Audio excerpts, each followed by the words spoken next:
আসসালামু আলাইকুম। Expert holiday 365 এর পক্ষ থেকে সকলকে জানাই প্রাণঢাল অভিনন্দন। আশা করি যে যেখান থেকে ভিডিওটা দেখছেন সকলেই অনেক অনেক ভালো আছেন। আলোচনার মূল বিষয়টা হচ্ছে যে সেনজেনভুক্ত অন্যতম দেশ ক্রোয়েশিয়া ভিসার হালচাল এবং স্যালারি প্রসঙ্গে। তবে আলোচনার পূর্বে আন্তরিক রিকোয়েস্ট, চ্যানেলটি সাবস্ক্রাইব করবেন নেক্সট ভিডিওগুলো দেখার জন্য। এছাড়া যারা অলরেডি সাবস্ক্রাইব করেছেন তাদেরকে তো অসংখ্য ধন্যবাদ। এই রিলেটেড যদি আপনাদের কোনো মতামত থাকে চাইলে অবশ্যই কমেন্টস বক্সে আপনি টাইপ করতে পারবেন। আমরা সময় সুযোগ বুঝে আপনাদেরকে বেস্ট একটা অ্যান্সার দেওয়ার চেষ্টা করবো ইনশাআল্লাহ। বাংলাদেশ থেকে বর্তমান সময়টাতে যারা ক্রোয়েশিয়ার রাজধানী জাগ্রেব যেতে চাচ্ছেন অথবা ক্রোয়েশিয়া হয়ে অন্য কোনো দেশ ভ্রমণ করতে চাচ্ছেন, এদের প্রত্যেকের জন্য এই ভিডিওটা অবশ্যই ইম্পর্টেন্ট যুক্ত ভিডিও। দয়া করে পুরো ভিডিওটা দেখার চেষ্টা করবেন। আমি প্রথমে একটু হালচাল সম্পর্কে বলতে চাই। দেখেন, ক্রোয়েশিয়ার জন্য যদি আপনি ভিজিট ভিসার জন্য অ্যাপ্লাই করেন সেক্ষেত্রে কিন্তু আপনাকে একটা সিস্টেমের মধ্য দিয়ে যেতে হবে। আপনার কাছে কোনো ধরনের ডকুমেন্ট নেই, আপনার কাছে প্রিভিয়াস ট্রাভেল হিস্টরি নেই, সেক্ষেত্রে কিন্তু এই ভিসাটা আপনার জন্য যে খুবই বেশি প্রযোজ্য হবে ব্যাপারটা তা না। তবে সামটাইম যাদের ডকুমেন্টেশন গুলো খুবই বেটার আছে তারা কোনো দেশ না ঘুরে কিন্তু পেয়ে যাচ্ছেন জাগ্রেবের ভিসা অর্থাৎ ক্রোয়েশিয়ার ভিজিটর ভিসাগুলো।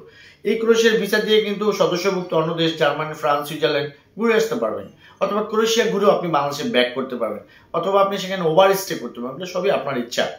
তো বর্তমান সময়টাতে ক্রোয়েশিয়াতে যারা অ্যাপ্লাই করছেন তারা কিছু লোক ভিসা পাচ্ছেন, আবার কিছু লোক ভিসা পাচ্ছেন না। তো যারা ভিসা পাচ্ছেন না তাদের ফাইল সম্পর্কে আমরা রিসার্চ করে যতটুকু দেখেছি তাদের পেপারসে ঝামেলা ছিল বা টাইগুলো স্ট্রং ছিল না, এই কারণে ক্রোয়েশিয়া ভিসা দিচ্ছে না। ক্রোয়েশিয়া বর্তমান সময়টাতে বাংলাদেশে বসেই আপনি ভিসা সম্পূর্ণ কাজ শেষ করতে পারবেন। সো এম্বাসির অ্যাপয়েন্টমেন্ট নেওয়া, আপনার ডকুমেন্টেশন দিয়ে সুন্দর পরিপাটিভাবে সাবমিট করা, তারপরে কিন্তু ভিসা নিয়ে আপনি ক্রোয়েশিয়া ভ্রমণ করা, এটা হচ্ছে একটা ব্যাপার। সেকেন্ড যে অপশনটা আছে ভিডিওর মূল আলোচনা, সেটা হচ্ছে আমার এক ভাই প্রশ্ন করেছিলেন যে ক্রোয়েশিয়াতে স্যালারি কত। তো থাম্বনেলে দেখেছেন যে একটা রিচ একটা স্যালারি মেনশন করা আছে, আর এটা হচ্ছে রাইট। বিকজ স্যালারিটা আপনাকে বুঝতে হবে যে আপনি কি কাজ জানেন, আপনার কাজের উপরে বা আপনার অকুপেশনের উপরেই কিন্তু আপনার স্যালারিটা ডিপেন্ড করবে। এখন আপনি কোনো কাজ জানেন না ভাই, আপনি ধরেন একেবারে কি বলা হয় অর্থাৎ কোনো কাজে এক্সপিরিয়েন্স নাই, সেক্ষেত্রে আপনার স্যালারি যে খুব বেশি হবে সেটা কিন্তু ভাবার অবকাশ নেই। তবে ইউরোপের মতো দেশগুলো বা সেনজেন এরিয়াগুলোতে অবশ্যই 1 লাখ টাকা প্লাস একটা ইনকাম করা যেতে পারে, সেটা আপনারা অবশ্যই সকলেই অবগত আছেন। এছাড়া যারা বর্তমান সময়টাতে কাজ জেনে যাবে তাদের ইনকাম মিনিমাম 2 লাখ টাকা হবে, এটা খুবই স্বাভাবিক। আপনি যদি আপনার কুকের শেফের কাজ জানেন অবশ্যই হতে পারে আপনার 2 লাখ টাকা স্যালারি, এটা ডাজন্ট ম্যাটার। আপনি যদি একটা মেশন হন বা আপনি যদি কার্পেন্টার হন, অথবা আপনি যদি স্ক্যাফোল্ডিং এর কাজ জানেন, অথবা আপনি যদি প্যাকেজিং কোম্পানির সুপারভাইজার হন, হতেই তো পারে আপনার স্যালারি 2 লাখ, তাই না?